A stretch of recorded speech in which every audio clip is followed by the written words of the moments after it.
आप लोग का स्वागत है रुपेश एजुकेशन पॉइंट में। देखिए आप लोग को प्रश्नावली 9.1 का 8 तक प्रश्न को सॉल्व कर चुके थे। अभी 9 करेंगे, 10 करेंगे, जहाँ तक हो सकेगा हम करेंगे प्रश्न को सॉल्व। देखिएगा, पढ़ते हैं प्रश्न को और सॉल्व करते हैं। बुक अपने अपने पास निकाल के रखिएगा। एक मीनार के पाद बिंदु से एक भवन के शिखर का उन्नयन कोण 30 डिग्री है, ठीक है। और भवन के पाद बिंदु से मीनार के शिखर का उन्नयन कोण 60 डिग्री है, ठीक है। तो यदि मीनार का 50 मीटर ऊंची है तो भवन की ऊंचाई, यानी कि एगो मीनार है, एक भवन है। सबसे पहले क्या है, एक मीनार एक भवन। अच्छा एक चीज़ बताइए, मीनार बने अथवा भवन बने, वो बनेगा कहाँ से? ज़मीन से बनेगा, पहली बात ज़मीन से न बनेगा। तो 9 नंबर को हम सॉल्यूशन कर रहे हैं। ध्यान से अपना अपना बुक सामने निकालिएगा, हम बुक पढ़ रहे हैं। देखिए बोल रहा है मीनार बनेगा कहाँ से या भवन बनेगा कहाँ से? सबसे पहले वो बनेगा ज़मीन से। पहले ज़मीन तो होना बहुत ज़रूरी है, ज़मीन हम कर दिए, ठीक है। एक मीनार के पाद बिंदु से, यहाँ पाद बिंदु है, पाद बिंदु से एक भवन का शिखर का उन्नयन कोण, यहाँ से एक भवन बनता है, ठीक है। भवन का शिखर का उन्नयन कोण जो है, उन्नयन कोण यहाँ जो है, उन्नयन कोण ये कितना डिग्री है? 30 डिग्री। उन्नयन कोण 30 डिग्री, 30 डिग्री है, ठीक है। उसके बाद बोल रहा है प्रश्न में, और भवन के पाद बिंदु से, यहाँ भवन का पाद बिंदु है, भवन के पाद बिंदु से एक मीनार का उन्नयन कोण 60 डिग्री। और मीनार का ऊंची है कितना? यहाँ से इसका एक मीनार जो ऊंचा है, यहाँ से यहाँ तक मीनार इस जो ऊंचा है ये कितना है? 50 मीटर ऊंचा है। कितना है? 50 मीटर ऊंचा है। इसके पाद बिंदु से, प्रश्न फिर से पढ़ रहे हैं, और भवन के पाद बिंदु से, भवन के पाद बिंदु से मीनार, भवन के पाद बिंदु से मीनार का मीनार का शिखर का उन्नयन कोण 60 डिग्री। मीनार का शिखर का उन्नयन कोण यही छोड़ा है, ये जो है कितना है? 60 डिग्री, 60 डिग्री है। यदि मीनार का ऊंचाई 50 मीटर मीनार का ऊंचाई था, ठीक है। तो भवन का ऊंचाई, यानी कि ये भवन हो गया और ये क्या हो गया? मीनार हो गया। तो भवन का ऊंचाई निकालने बोलता है, तो मान लेंगे जो निकालने बोलेगा तो मानेंगे। माना भवन की ऊंचाई h मीटर मान लेंगे भवन का ऊंचाई क्या है? h मीटर है, ठीक है। भवन का ऊंचाई कितना है? h मीटर है। तो भवन का ऊंचाई ज्ञात करना बोलता है, यानी कि ई वाला भाग हमको ज्ञात करने बोलता है, ठीक है। तो आराम से ज्ञात करेंगे, बहुत ही आसान तरीका है। देखिए इसका मान रख लेते हैं, ए बी सी और डी रख लेते हैं, ठीक है। देखिएगा यहाँ इसका बेस तो कुछ नहीं दिया है, ये आधार को छोड़ दीजिए, आधार को कायल मानिएगा कुछ। तो देखिए ये वाला देखिए, भवन ले रहे हैं, यानी कि त्रिभुज बी सी डी में कोण सी बराबर 90 डिग्री यहाँ बनाएगा समकोण पे। यहाँ देखिए ना, ऐसे करके बनाएगा कि नहीं? 90 डिग्री। तब इसमें देखिए लंब और आधार का काम हो रहा है, तो लंब और आधार किस में आता है? 10 में। तो 10 30 डिग्री लगाएंगे, बराबर कौन सी? लंब हो गया आपका सी डी बटे, लेकिन आधार कितना हो गया? B C. 10 30 का वैल्यू होता है 1/√3 और सी डी का वैल्यू कितना? h। बी सी कितना हो गया? बी सी है, तो बी सी बराबर क्रॉस मल्टीप्लाई करेंगे तो बी सी गुना 1, बी सी बराबर कितना? √3h, ठीक है, √3h। अब देखिएगा, अब मीनार को थोड़ा देखिए, अब मीनार को देखिए, पुनः देखिए अब मीनार को, यानी कि त्रिभुज ए बी सी में कोण बी जो बड़ी बनाएगा वो 90 का बनाएगा कि नहीं बनाएगा? 90 का बनाएगा। अब इसमें देखिएगा, थोड़ा गौर कीजिएगा, लंब और इसका आधार ये हो गया, लेकिन इस बार जो ये कोण बनाएगा कितना का बनाएगा बाबू? 60 का कोण बनाता है। तो देखिए लंब और आधार इसमें भी, इसमें लंब दिया है लेकिन आधार दिया है कि नहीं दिया है, ठीक है। तो गौर कीजिएगा, त्रिभुज ए बी सी में लिख दिए 10 कितना का? 10 60 डिग्री का। तो लंब बटे आधार, यानी कि ए बी बटे बी सी, ठीक है। 10 60 का वैल्यू होता है √3 बराबर ए बी का वैल्यू दिया है 50 मीटर, ठीक है। बी सी दिया है? नहीं दिया है। बी सी देखिए ना, यहाँ बी सी है, सॉरी यहाँ बी सी देखिए दे दिया। बी सी बराबर हम कितना रख सकते हैं? √3h रख सकते हैं। अब क्रॉस मल्टीप्लाई करेंगे तो √3 गुना √3h, तो 3h हो जाएगा, 3h हो जाएगा बराबर 50। तो h बराबर कितना हो जाएगा? 50/3। इसको पूर्णांक में कर देते हैं, 16 48 और 2, यानी कि ऊंचाई जो होगा इतना मीटर होगा। किसका? भवन का। लिखिएगा, अतः भवन की ऊंचाई 16.2/3 मीटर, यही आंसर हुआ आपका। जहाँ पे नहीं समझिएगा बोलिएगा हमको, फिर से वीडियो बनाएंगे बढ़िया से। ठीक, 10 नंबर प्रश्न क्या कह रहा है, इसको बुक अपने पास रखिएगा। हम 10 नंबर प्रश्न को सॉल्व कर रहे हैं। बुक सब अपने अपने पास रखिएगा, बहुत ही आसान सा प्रश्न है। देखिए प्रश्न क्या बोल रहा है, एक 80 मीटर चौड़ी सड़क के दोनों ओर आमने सामने समान लंबाई वाले दो खंभे लगे हैं। देखो 80 मीटर सड़क है, पहले सड़क बनाते हैं।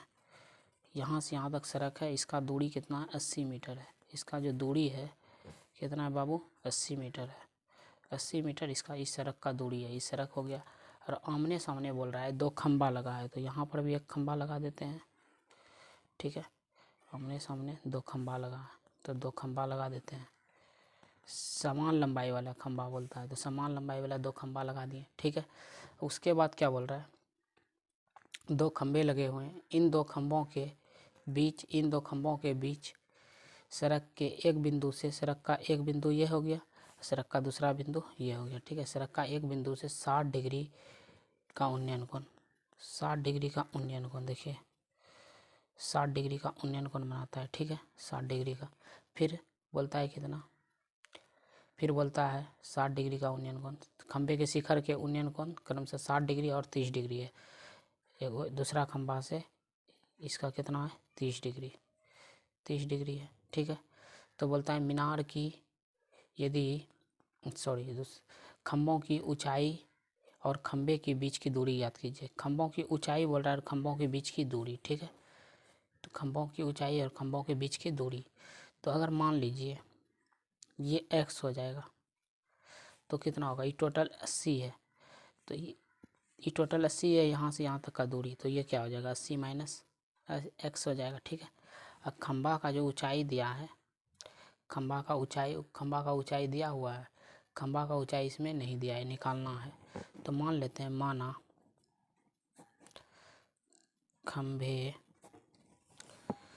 खंभे की ऊंचाई h मीटर मान लेते हैं, खंभा का ऊंचाई जो है h मीटर है। ठीक है, इसको नाम दे देते हैं A, B, C, D और E। तो इसमें आपको कुछ दिख रहा है कि E भी खंभा का ऊंचाई है, दोनों का समान लंबाई है, इसका और उसका। ठीक है, यानी कि हम कह सकते हैं AB जो बराबर होगा किसका होगा, ED का, और ये दोनों माने हैं H। ठीक है, यहाँ तक दिक्कत नहीं है। ठीक है, समझ गए।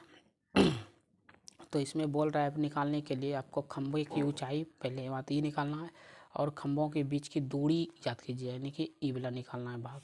ठीक है, आसानी से निकालेंगे। देखिएगा त्रिभुज, आप देखिए पहले देख लीजिए,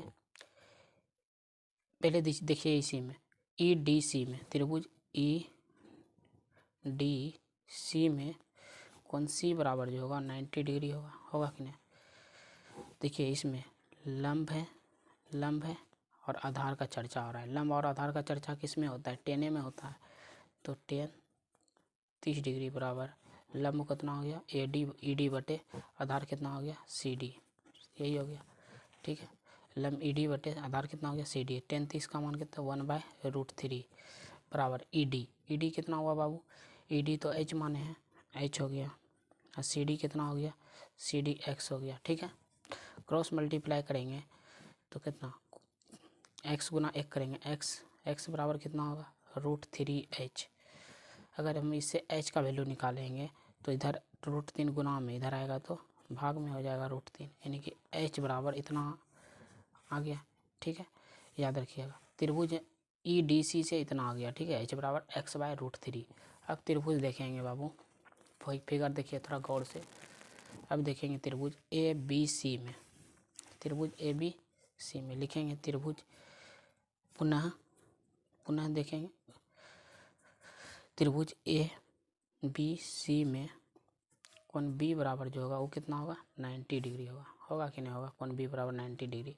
तो इसमें tan 60 का मान होगा, tan 60 बराबर का है कि लंब का हो। देखिए फिगर फिर से दिखा रहे हैं, इसमें लंब हो रहा है और आधार हो रहा है। देखना है आपको किस में, ABC में, यानी कि ई त्रिभुज में। देखिएगा गौर कीजिएगा, ई त्रिभुज में। ठीक है, ये त्रिभुज में कुछ दिख रहा है आपको, लंब झलक रहा है और आधार झलक रहा है। लंब आधार किस में होता है, 10 में। tan 60 का मान रखेंगे तो ये आधार हो जाएगा, ये लंब हो जाएगा। ठीक है, tan 60 देखिए यहाँ tan 60 बराबर क्या होता है, लंब बटे आधार, यानी कि AB बटे BC। आपको पता है कि tan 60 का मान √3 होता है, बराबर AB का वैल्यू कितना H।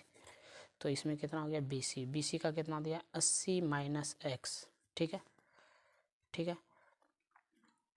यहाँ तक दिक्कत तो नहीं होगा। अब देखिए क्रॉस मल्टीप्लाई करेंगे, एक यहाँ है, यहाँ एक दे सकते हैं नीचे में, h गुना एक कीजिएगा, h √3 80 माइनस x। ठीक है, इसको मान लीजिए समीकरण 1। ठीक है, तो लिखिएगा समीकरण 1 में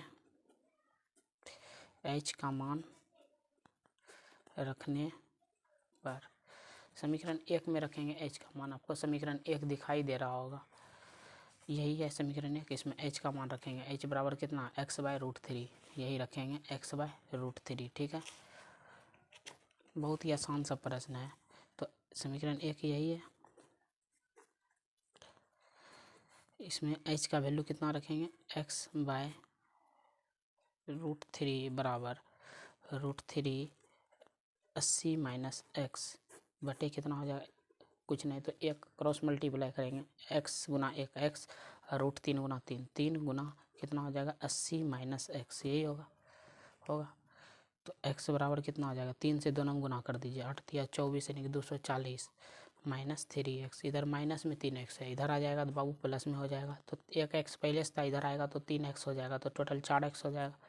4x बराबर 240, इसको कटा देंगे, 4 छोके 24, तो x बराबर कितना हो जाएगा बाबू 60 हो जाएगा। 60 मीटर क्या निकला, x माने थे किसको CD, यानी कि CD निकल गया मेरा 60 मीटर, CD निकल गया हमारा 60 मीटर। अब देखिएगा, यानी कि मेरा x का वैल्यू पता चल गया। अब किसी में रख दीजिए,